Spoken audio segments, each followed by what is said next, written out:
Did you know that the worst nightmares don't come to you in your sleep? They come from your TV screen in broad daylight? There are moments in history captured completely by accident, only to become silent witnesses to horrors no one could have imagined. I'm not talking about a horror movie. I'm talking about real photos and videos, taken by ordinary cameras in the hands of ordinary people who just happened to be in the wrong place at the wrong time. 3 stories. Each one carries a haunting image or cursed footage that hid within it the clue to a terrible crime, a moment of mass death, or a silent catastrophe that killed slowly. Some people looked at these images and laughed. Others looked and saw what no one else did, and saw the face of a killer. Are you ready to find out what those hidden details really were?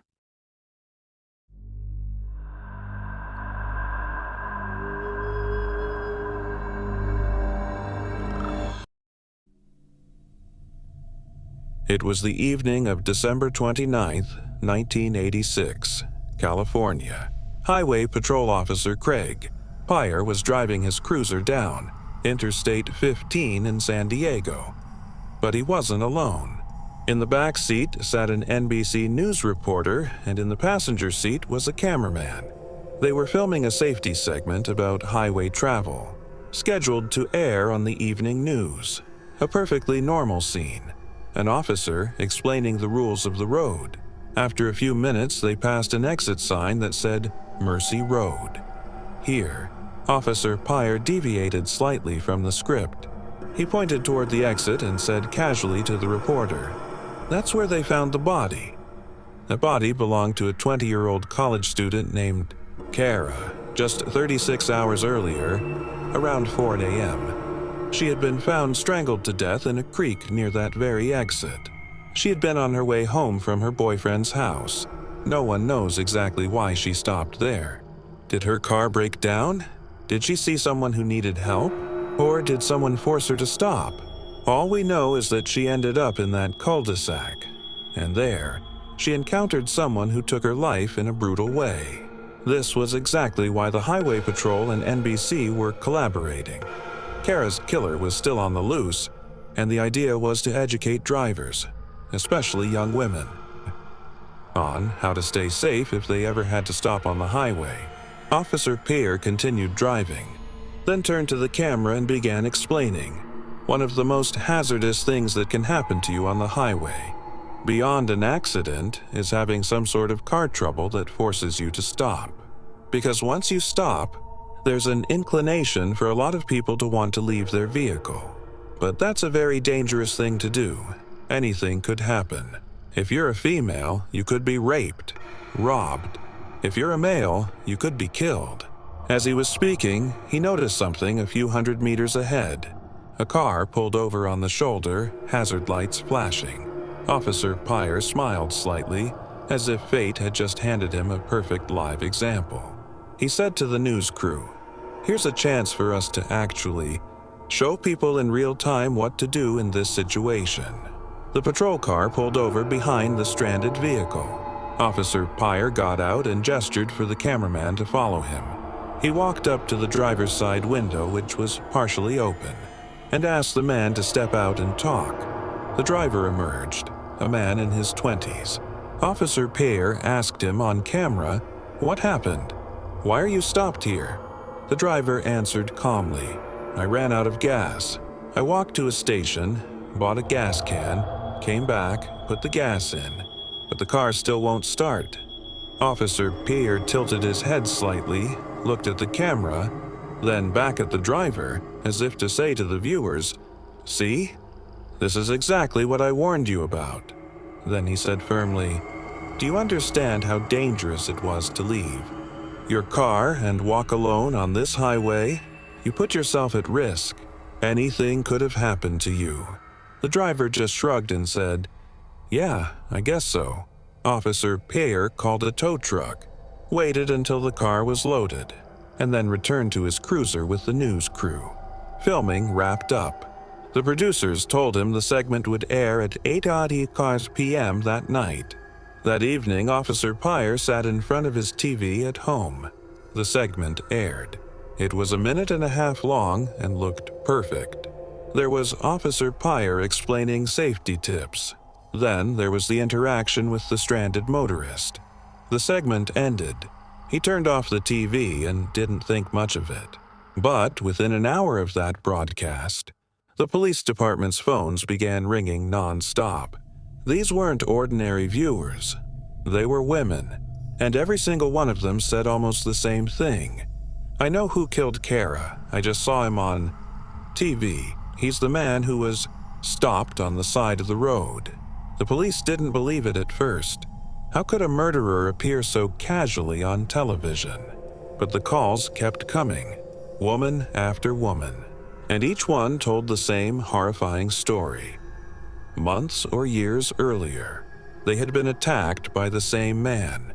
He would stop them on the highway under the pretense of helping, then assault them, hold them hostage for hours, and torture them psychologically and physically. But they had survived, and now there he was on television, not just as an ordinary driver, but with one tiny detail that only these survivors noticed: a fresh cut above his right eyebrow. One of the survivors remembered hitting him in the face while trying to escape. The police gathered evidence.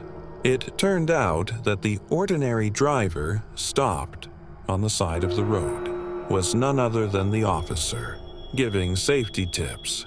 Officer Craig Pyre. He was the killer. He was the one who had attacked dozens of women, and he was the one who had murdered Kara. Within 2 weeks, he was arrested. He was convicted of first-degree murder and sentenced to 25 years to life in prison. He has applied for parole twice. Both times he was denied. He has another parole hearing scheduled for 2027. The killer, who wanted to teach people how to protect themselves, was the greatest danger of all. At around 1:00 p.m. on November 28, 1979, Peter Mulgrew stood at the front of the TE901. He was looking, white landscape reflecting the afternoon sun. "Ladies and gentlemen, we are now flying over Antarctica." Excitement spread through the plane. This was not an ordinary flight. It was a haute sightseeing flight. The sole purpose was to see. Peter was an experienced guide. He knew exactly when to look out which window, and you'll see the coast of Antarctica. Passengers rushed to the left side.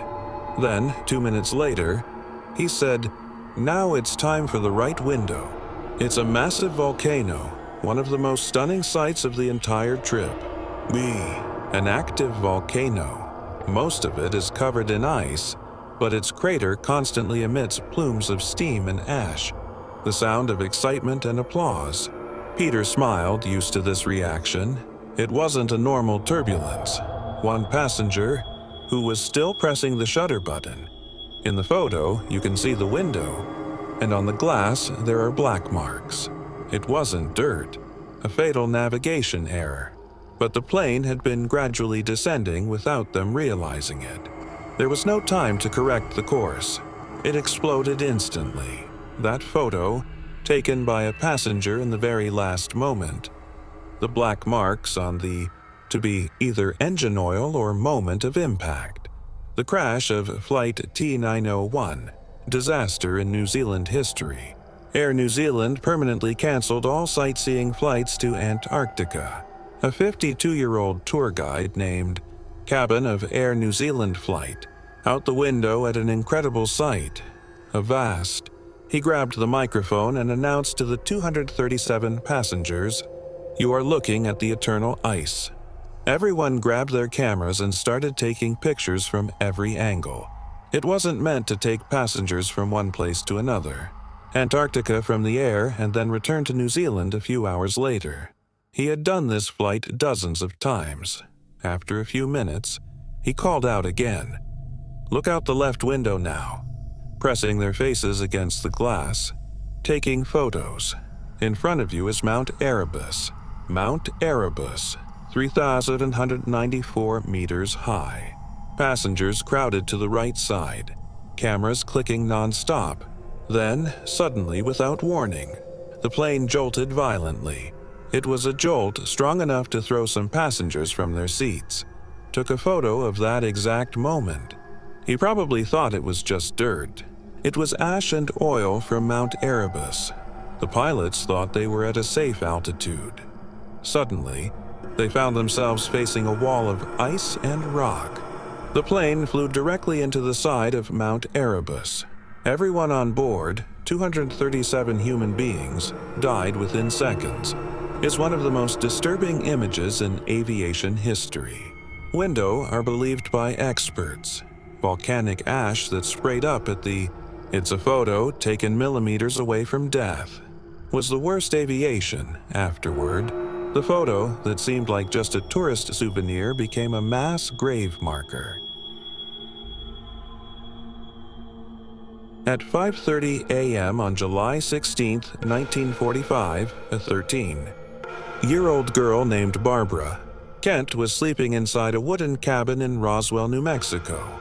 She was at a summer dance camp with 9 other girls. It was a hot summer, and the girls were looking forward to a fun day ahead. Suddenly, without any warning, the universe exploded. The cabin shook so violently that Barbara rolled off her bed and fell onto the wooden floor. She woke up in a panic. She looked around and saw the other 9 girls also awake, some of them also on the floor. They exchanged looks of shock and terror. What was that? An earthquake? An explosion? Before they could find an answer, their dance instructor came running into the cabin, her face pale. She said in a trembling voice, "I think one of the cabin's heaters exploded. There might be a fire. Get outside to the river, quickly. Wait for me there. I'll make sure everyone is safe." The girls, still in their pajamas, rushed outside, hearts pounding. Some were crying. They ran to the nearby riverbank and stood there waiting. They looked back at the camp, but saw no smoke and no fire. Their fear began to ease slightly. Then, Barbara felt something cold touch the tip of her nose. She looked up. A small white flake. Then another. Then another. It started falling from the sky. Snow. But that was impossible. It was July. This was the New Mexico desert.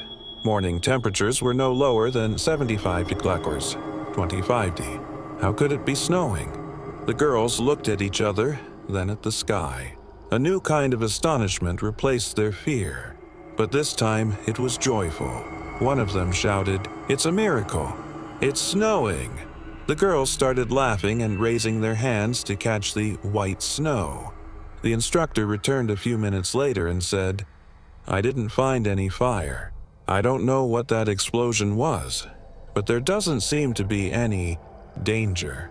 Then she looked up at the sky and saw the snow falling. She was amazed too. Then she smiled. "Oh my goodness, it's July and it's snowing. This is incredibly rare." The girls asked excitedly, "Can we put on our bathing suits and swim in the river while it snows on us?" The instructor agreed and laughed. "Why not? This is a once-in-a-lifetime opportunity." The girls ran to the cabin, changed into their swimwear, and jumped into the river. Barbara was in the middle of the river, raising her hands to the sky as the snow fell on her face and hair. She was laughing. She was happy. She thought she was experiencing a magical moment. The instructor brought her camera and took a photo of Barbara. Barbara is standing waist-deep in the water, looking up, smiling. Behind her, the river, the trees, and the white snow falling heavily. A beautiful photo, an innocent photo.